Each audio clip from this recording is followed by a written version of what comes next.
We are now recording. We are allegedly live, and we're live on Facebook. And we Say are hi. live on Facebook. Welcome to Mastermind Monday. This is a special broadcast. Normally, we only broadcast the first, second, and third Mondays of the month, but we have a super special, super timely presentation today. We didn't want to wait until next month to bring this to you because we all need the extra kindness vibe and juice from our very good friend Annie Hart. So let me first say, this is once again the New England region, RRC, every Monday coming to you since the early part of the pandemic.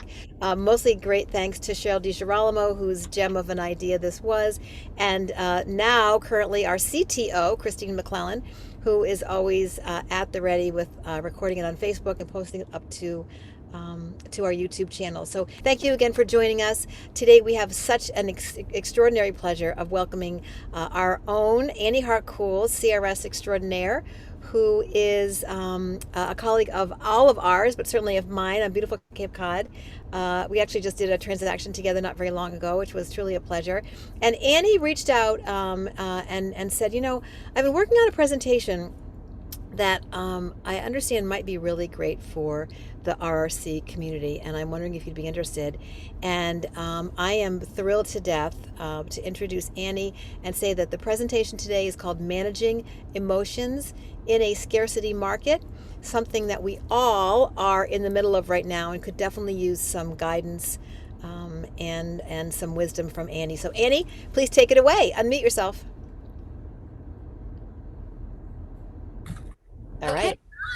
Hi. It might take me a little bit to figure all this out, this virtual thing. But hi, I'm Annie Hart and I'm with Sotheby's, and I'm happy to be here. And one of the things that I've been experiencing in this market is a kind of exhaustion with the pace of the market, a lot of weariness around buyers. Particularly, I am primarily a list agent, and so I have the good fortune of holding the keys and getting a paycheck, but the bad fortune of having to make the phone calls to the 27 kids that didn't get them deal. So I am hearing a lot from my colleagues about how stressful and competitive and exhausting this particular climate is. So I put together a little something. Just a little bit about me. I'm not sure if I know how to do this correctly, but I'm going to try. Hopefully this will come up. Are you seeing it? I hope so. Yes. Thank you. So, what I'm essentially trying to do is saying to you that we all need to play nice in this very stressful. Annie, you might want to press play so that just the presentation is on. It will make it so that you can't see anything else other than, oh no, go back to the presentation and then just the top, press play. Yep. So Slideshow, it'll be under slideshow in the middle. Thank you. And then it should be from the beginning. Yep. Far left. Yep. Play from the beginning. It will take you won't be able to see anything besides your presentation on your screen, but I appreciate that. Thank you. Okay, our pleasure. Great. So I guess what I wanted to say, I've had a couple experiences in this climate where, as the list agent, I've been a little beat up by colleagues, and not because they, essentially I'm the dog they kicked. I'm not taking anything personally, but it's exhausting if you've had 7, 8, 10 offers and haven't gotten any and haven't been successful. So essentially what I'm suggesting today is that we need to get back to basics and take a breath, around real estate, around what we do for a living, around being leaders in this crazy environment. A little bit about me. I became a real estate agent after being a social worker forever. I've done this 23 years, and my Uncle Ray was one of my first mentors. He sold a lot of houses, and he told me two really important things. He said, and he was very, very Irish, And Uncle Ray, he says, now, Anne Marie, You're going to be great at this, but you got to know two things. Houses, they sell their damn selves, you know. They sell themselves. And secondly, you've got the gift of gab. Just shut up. So I think that one of the things that we need to really understand too is that we need to shut up. Like we need to shut up and listen. Listening has been so powerful for me during this time, and it's not just to our clients; it's to the other agents. It's just hearing what's going on around us. And then Gene Marchand, some of you on the Cape would remember him. He was an agent for 55 years. And he was my mentor 23 years ago. He said, you know, Annie, she who holds the keys wins. So this is a time where being a listing agent is key, and it's hard, but key because you get a paycheck. And so trying to keep your listings in play and getting listings right now, which I know is tough, is how to assure a paycheck. So you're everyone's coach in this climate. And what I mean by that is the power of the script. Remember, getting back to basics. I think if you started in real estate, one of the things you knew or were told all the time was that you have to have scripts. You have to have listing scripts. You have to have selling scripts. Set your expectations, get your script together. My mother, that beautiful picture on the side there, she was a politician and she raised 5 kids alone. And I remember one of the things, she started me on scripts when I was 13. And what I remember so vividly about her is that she would sit on my bed while I was getting ready to go out.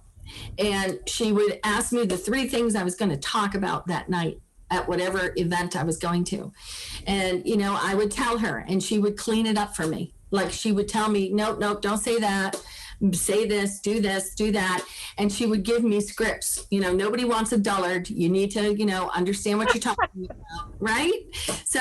So always have a script. And I think one of the things that happens when we get depressed about our market is we forget the importance of having that elevator speech, that script, that opportunity to share, something to be optimistic about, and always follow up with visuals. So I don't know, I have a bunch of visuals that I'll send in a text message or something after a conversation with people. And just know that energy can be either attractive or repellent. And if you're not taking care of your own energy, you're not going to attract the kind of energy you need to keep yourself vital in this kind of scary climate. So upping your game with buyers, you know, and the reason I say upping your game is because oftentimes when I call people back to say, I'm sorry, you didn't get the offer. It's an opportunity. It's a teaching moment, right? It's an opportunity. And one of my colleague said, how can I up my game? Tell me what I need to do. So I think we forget about our own deliverables. And what I mean by that is, what is it we do? How do people see us in our business lives? What are some realistic deadlines, things that you can get done for your client? How authentic are you being? I have felt it that people in our business are so tired that they're becoming more a sales pitch than a salesman, if that makes sense. And they're not being authentic in their working with their people. So keeping in communication, how many times has it happened to you that you just didn't want to deliver bad news? So you'd rather not call and you'd rather not, right, make that. And then it's 2 or 3 days and now you're really deep into it and you really don't want to call because you haven't. And it's really important in this climate to keep up those communications, not only for them, but for you, because it sets expectations. And when I say personally get involved, it's not just about you as the salesperson, it's you as you. Like, how is COVID? Do a wellness check on your people. How's COVID affecting you? Maybe you have a dog and your client has a dog and you check in on the dog. I don't know. Get personal about it and be honest, be transparent. Expect offer fatigue. And if you expect it, then you can set your folks up to understand this is not the time to fall in love with the house. It's a business transaction. If you set it up that you say, look, let's try for this house. Let's not fall in love so that we don't end up heartbroken if we don't get it. And we just go next, then move right on. Start thinking like your customer. So the multiple offer world, before we started, we talked a little bit about that and trying to understand about positioning and best terms possible and how terms and values are really making us crazy in this climate. I was just telling someone, this group, that I had a really wonderful property that I thought I actually overpriced, and it ended up selling for double with 28 offers, and just blew my mind. And it honestly challenged my confidence in pricing, because that's what this market does. It challenges you. So I think before you even start your buyer counsel, you need to say, look, you may have multiple offers. You're going to see houses that may slip from under your hands. And you need to understand that that's just the climate of the market. One of the things that was being told to me through buyers, agents in this climate was that they're being blamed for not getting the deal. You know, who they're feeling that their buyers aren't confident that they gave them the best counsel to get the deal. And I think that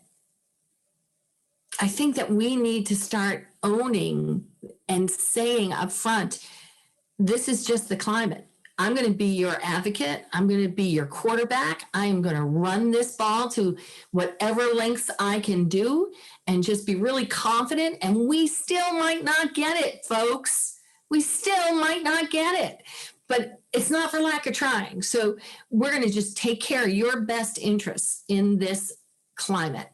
And best terms possible. I know we were just talking about people are having difficult times with the terms. Terms for down here on the Cape, the last 3 transactions had rent backs. And that's why they got the deal, was because buyers were allowing families to stay in the house till the end of the school year. And that just doesn't work for somebody who needs immediate access. So there are some terms out there that are popping up that we've not seen before. And attorneys are now not only doing a P&S, but they're also doing a whole harmless and rental agreement at the same time. I don't take love letters, and I tell that right up front for people who are submitting offers into my any of my listings, because I believe it's a fair housing violation. But if someone submits a love letter and they win the deal, I'll then give it to them after the accepted offer, if in fact one has been submitted.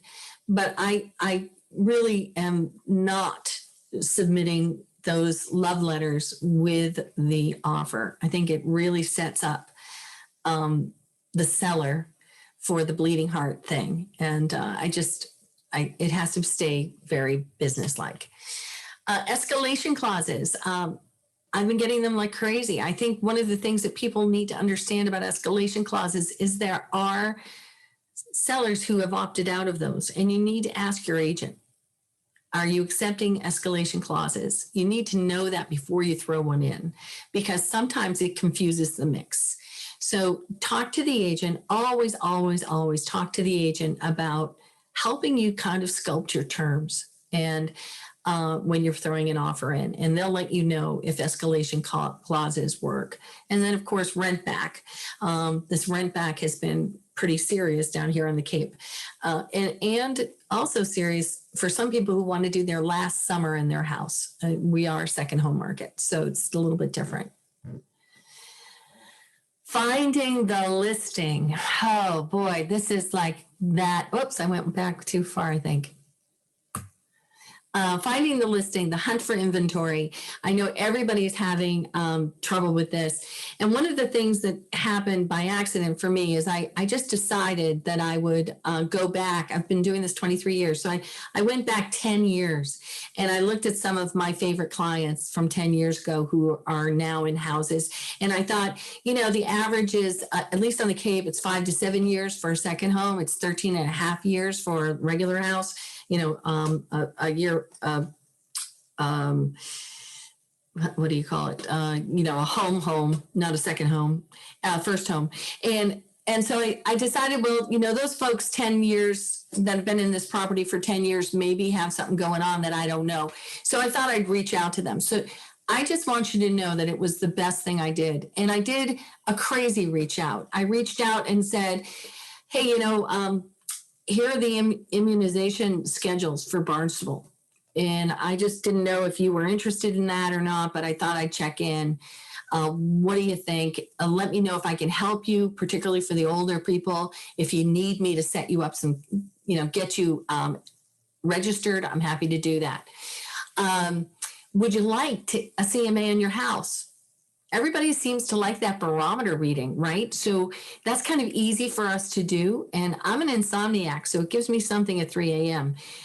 So I do the CMAs and shoot them out, and people seem to like them, even if they hold on to them until they're ready to go.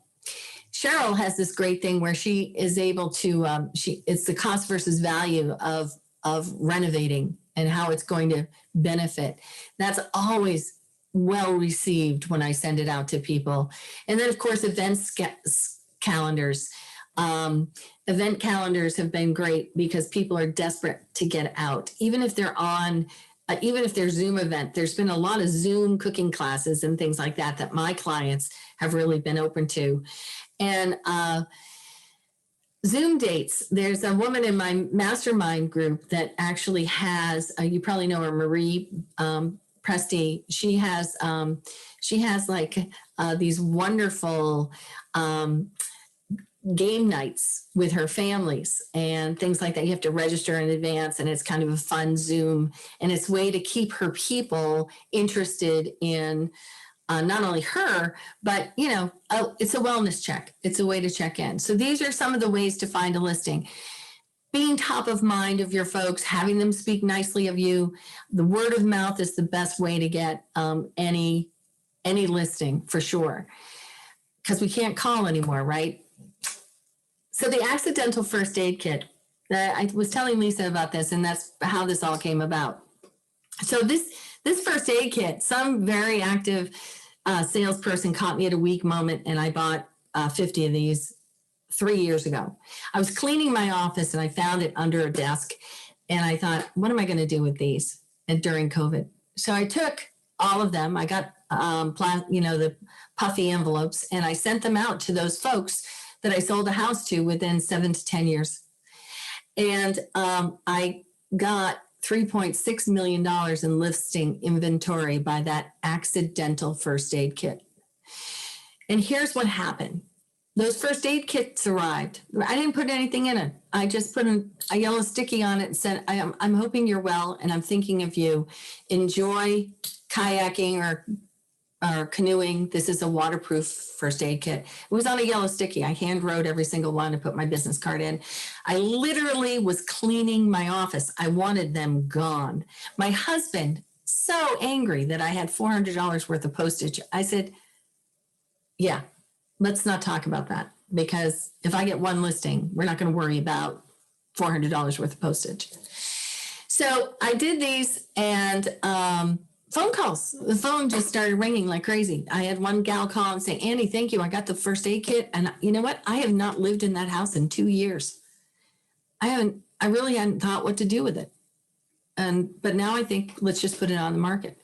I got another call, and the woman said, we were going to call you in May, but since I got your first aid kit, let's put it on the market now.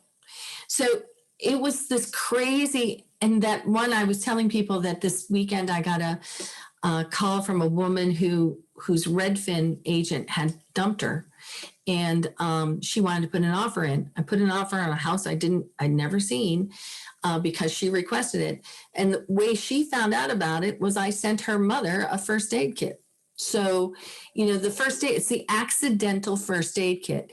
I bought them 2 years ago, forgot that I had them, and you just never know where your business is going to come from or how popular something that silly would be. Still, I'm getting activity from that first aid kit. So this begs the question, what's your value proposition? Getting back to basics.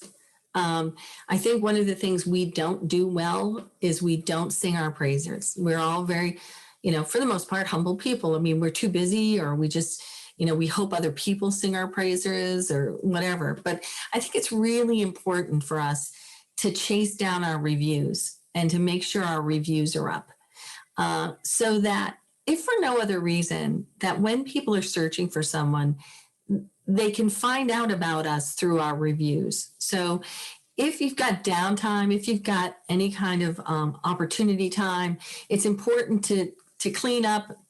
The reviews from 2011 were probably great, but we're in 2021. So let's get some new reviews online. What's been working for me is a pre-listing packet. I don't know how many people do that, but I often will get a call to go see a house, and it's 24 hours away, 24 hours notice, and I'll overnight a pre-listing packet. And in that pre-listing packet are my reviews, essentially. My reviews, a little bit about how I work, something about my team, and what the expectation of working with me is. I also put in what I need from them. And one of the things that always excites me about my pre-listing, two things. First is that no other agent is doing it, apparently, because everyone's always so excited that they got something from me so quickly. And no other agent sent them something in advance of my visit. And secondly, I asked for the key. And if the key is on the kitchen table, I already know I got the listing because they did their homework. So I asked for a key, I asked for a plot plan. These people just start, if you behave like the expert, they're like, we're going to be in good hands, right? Of course, now during this horrible time of COVID, and the Cape is pretty close to being shut down. Oh, I love that kitty. The Matterport or virtual tours are so important, and not just to have them on MLS. I'm going to suggest to all of you that you keep them on your cell phone and you copy and paste them into text messages when people call about the house, because you don't want them wasting their time. I can't tell you how many people have come to our house and went, wait, where's the first floor master? Oh, was never in that Matterport. I don't know what you were looking at, but there isn't a first floor master. So use your Matterports and your virtual tours, not just in MLS, use them as an opportunity for you to reach out to people and text them to everybody. Floor plans, of course, are so important, in professional photos. I don't know how people are managing their social media communities. I know that I get an extraordinary amount of business from my social media groups, the people that know me in my groups. I think it is, sadly, the new way of relationship building. And I miss the old way, but it is the new way of relationship building. So it's important to keep up with your social media communities. And there are ways to do that don't take a lot of time. I will admit to you all, and it's hard for me, that I schedule most of my posts a month in advance. People come up to me and say, I love what you said today. And I have to check because I actually posted it a month ago and it just gets timed in. So unless it's real time, like right now, I'm raising a litter of kittens for a client. unless it's real time, oftentimes my posts are long since programmed. So it's good. It's good to be able to just know that something's going up. It's not so good when you get caught with a really great post and you don't know what it is. Volunteer activities have served me well in this value proposition. I've been doing a lot of volunteering, particularly with the COVID the outreach for COVID, and I think that people really want you to be part of their wellness plan. So, as a real estate agent, I feel like it's really benefited me. And then, of course, your personal connections. I'm a new grandmother, so is Lisa. So, it's kind of fun to go into someone's house, and if they say something, I'll go, oh my gosh, I'm a new grandparent too. And you have an instant connection with people, or maybe you have similar dogs, or maybe you play the same sports and you see that when you go into their home. Connect with people. People are just so hungry for that sense of connection. Oops. Okay, so our relationship building has been interrupted by COVID. So one of the things, I did a pretty sweet thing last year called the Front Steps Project, where we took pictures of people on their front steps. And we had an opening at an art gallery, 300 photographs are up, and it closes today actually. And someone made me these great cookies. And so these great cookies have been coming to every open house that I have. So be a giver, that I think the cookies have gotten me more business than the first aid kit, but, and work outside your box. I love it when people ask me, when clients ask me if they need to get pre-approved. So I will jokingly send them this. This is from last year when toilet paper was a shortage. Again, part of the social media thing is to stay up with your memes. So what's your value proposition? What does your value proposition do for you? Well, of course, it adds value. These folks that you're standing there in front of that waterfront home, interestingly enough, that's a house in Truro that sold for $2.9 million. On the very first day they walked up, the very first people in the house, they bought it for cash.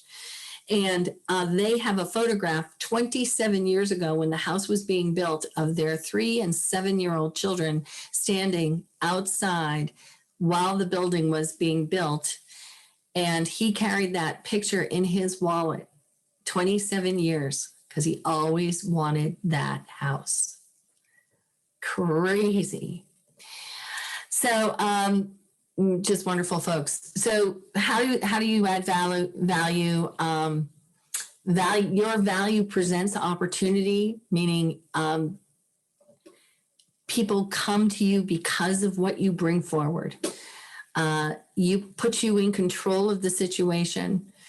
Your consumer will ultimately want more, and you have to ask your questions of what's your competitive advantage and how does your past experience feed into who you are as a real estate agent, and what's your value, what's my value to you, and how do you benefit from me? These are all questions that I think that getting back to basics and taking a breath during this very scarce market is important to get you back on track. So demonstrating your value. Gone is door knocking and cold calling, at least on the Cape. I have heard that people are still door knocking. I for one, don't think it's safe. So you won't find anyone on my team doing that. So we've been working on creating personalized memes, memes for social media, memes that we can send by text message, a meme campaign. And in our business plans in my team, everyone was charged with creating 2 memes a month so that they would start a library of memes about their business. It's unfortunate that we are having to create a social media calendar like this and not being able to just be out there with people, but this is what's happening. So send market updates, of course. People like visuals. So if you can do the visuals I often screenshot right off my MLS because they do such a good job showing the market and what's happening. I don't know if anybody has an iPhone out there, if we're all Android folks, but I do the iMovie trailers. And if anybody wants to see one of my iMovie trailers, just text me after this and I'll send you one. They're just a minute long. I send them to my sellers. My sellers then send them to everyone they know. They get a lot of mileage. They're easy to transfer between iPhones and on social media. It's a free app. It comes with every iPhone. You have it. You just have to learn how to use it. So video messages, huge. They're huge with the people 35 and under, by the way. So for the video messages, I often will just, instead of sending a text, I'll take a photograph, I'll take a video of myself telling them what they need to do. I particularly do it when I say, I'll say, hey, I'm going to text you in a few minutes the list of the utilities that you need to convert to your name. Just know that you got to get this done by closing. So just look for that. Don't let it go unnoticed. Hope you're having a great day. So I have these videos that are kind of blanket videos that I can send to several people if I want to, that I don't name anybody in them, but they're kind of just to tag people on the shoulder and say, this is what's next. Again, setting expectations. And of course, video tours. I can't tell you how important video tours are, not only in MLS. See, I think that people get a little bored with the MLS and with Redfin and Zillow, and they don't necessarily search all the options. So they may have missed the video tour because they couldn't find it on the site or whatever. So it's important to follow up the phone call with sending them a little bit of data about the house. And your personal politics, this kind of goes back to, my mother setting me up to know my 3 questions and how to behave. But, always be kind. And your smile is your logo. Your personality is your business card. How you leave others feeling after an experience with you becomes your trademark. I think that that's so important. So managing emotions, we're all only human. Someone, a young man last week called me a word I hadn't been called in a long time. And he called me it out of frustration because he didn't get the deal. And it was like the 11th offer. And he just didn't want to call those people back. I mean, it was uncalled for. It was wrong. He should never have said it, all those things. But it's not without empathy that I understand his frustration. So we're all getting weary. So long after the deal, this is what I told him when he called to apologize the next day. Long after the deal, I'm going to be working with you. Long after the deal, I probably was talked to the people on this call more than my buyer or my seller. Long after the deal. So we've got to take care of each other. I mean, it just doesn't make sense to not be kind to each other. How do you thank your colleagues? I have traditionally always sent out a coffee card or something to people for the pleasure of working with them. And I know that I know several of you do because I have received things from you. So, how do you thank your colleagues for their working with you? What are your best practices for playing nice? One of the things that struck me last week is I heard someone say, well, they called me and they wanted the condo documents for that condominium. I'm not going to let them go for it. They need to call the condominium place. And I thought, I heard that go on, that rant, and I just was like, oh my God, I've got those documents. What's the agent's name? I'm going to send them. I mean, we have to play nice because someday I might need something from them. Just play nice. This is no time to exhaust the other side. Multiple offer protocols. I think I've already talked about this, but One of the things that's very important to me, I'm just going to say, please don't break up with me by text message. I want to hear from you. I had an offer. I had a house, 28 people I had to call to say they didn't get the deal. And I called it took a long time. And by the maybe 18th, I was wishing I was a text messenger kind of girl. But don't break up with me by text message. Give me the courtesy of a call. Email second if you can't get through. And please know there is a whole generation that don't answer their phone. So you might end up emailing them.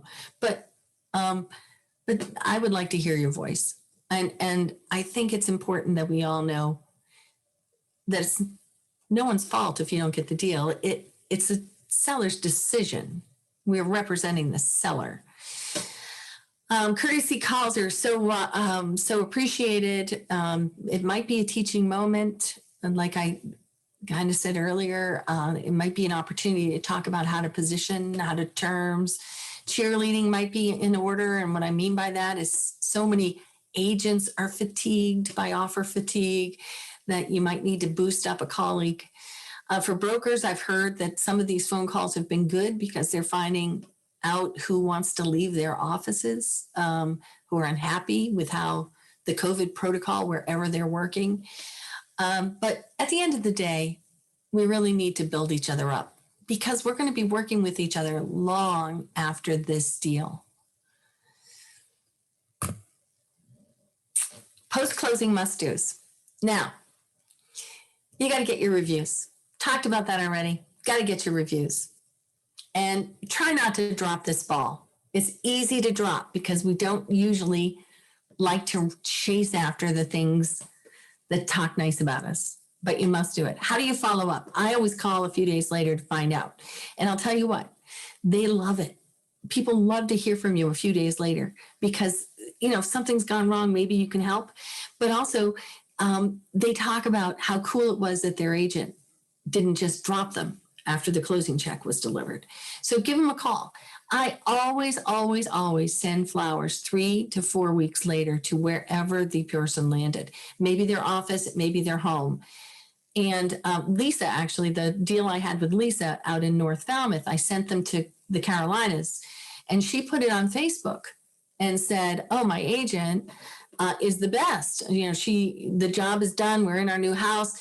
4 weeks later, we get these flowers, and it's just unbelievable." And she put it all over Facebook. Well, most of her friends are still up here in North Falmouth. I got 3 listing appointments out of that one post of flowers. So how do you position your, I think in, what do they call it in medicine? Aftercare. Maybe we need to talk about what's our aftercare process, right? How do we take care of our patients after they're done with us? And of course, that Floyd Wickman adage is, who do you know who is looking to buy or sell a house? I always ask that. So again, I'm going to just say he or she who holds the keys wins right now. Stay positive, stay healthy. I think we're all exhausted, and if we're not taking care of our sleep and our health, it's going to come out sideways because we're human at the end of the day. Be a cheerleader. Ask for business. Be a wellness ambassador. Everybody wants to know you care. And be their trusted advisor. And optimism is attractive. Have the best year. That's pretty much me. And then I just wanted to acknowledge C2EX. If you haven't done it yet, it's really a great refresher. It's great. And it's worth taking on, and it's through NAR, and it's a gift to us. So please consider it. It really is. It takes a bit of time, but you'll feel very accomplished when you do finish it, and it really does seek to touch all different kinds of learning styles. I mean, it was also just really, really well constructed, I thought. Oh my gosh, Annie, thank you so much. That was so sweet and so beautiful. and really valuable. They were a lot of takeaways about and actionable things we can do right away. So many things for us to consider. I love that aftercare program. I love just the way you had said that. And we all have been in those trenches, but I think you've made some really unbelievable points for us. It's definitely a presentation that I'm going to hold on to. I really, really, really appreciate your willingness to come on and share this with our members. We will be doing a replay of it over and over on YouTube for sure. So thank you so much. Big hand for Annie for sure. And I want to toss it real quickly to Nora to give us some information about next week, and then we will wrap up. Hi there. Sorry I can't come on camera. However, I just wanted to let you know, if you don't have Clubhouse, the newest social media app, it's actually replacing my love of TikTok. I can't even believe I'm telling you that. However, it's Clubhouse. If you have an iPhone, definitely get on it. The amount of networking and the amount of information, it has given me new invigorated spirit, I should say. I'm trying to look for our real estate industry. The brightest of the bright have the rooms in there. And actually, Lisa, I was so excited to see you had Jack Cotton on a Clubhouse call. I wish I could have been on that one, but I had committed to being a moderator on another one. So if you don't know what Clubhouse is, just look it up. You do need an invite. So put it out there on Facebook or Instagram. Anybody I've got a couple. If anyone on this call needs one, let me know. It is really amazing.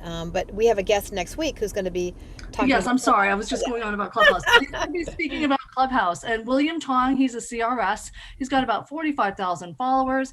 And also, I'm going to see if we can get Matt Rathbun on also, because he's teaching a webinar about Clubhouse too. So if I can get two people on with all the tips and everything. So definitely get Clubhouse first, play around with it first, then come with your questions, because it's just an amazing opportunity. And Lisa, you just put that as a direct message on there, so you might. Yeah, I noticed that. So I'm just going to give you my phone number, guys. Anybody who needs an invite, text me. I will do it later this afternoon. Thank you so much. Yeah, it is amazing. You'll be in rooms. I turned it on for some strange reason Saturday night, and all of a sudden at the end of a Clubhouse, Deepak Chopra was there and gave us all the most amazing meditation. I'll still become to tears if I think about it. Like, amazing things are happening in real time on Clubhouse. And it's not just real estate. It's not. I mean, I was in something called Felicia's dinner party. I kept going, "Who's Felicia?" But there was it was an amazing, amazing room. Anyway, I'll just leave it at that. Thank you so much again, Annie. You are a rock star. Thank you. Thank you, everyone, for tuning in, and we'll see you all next week.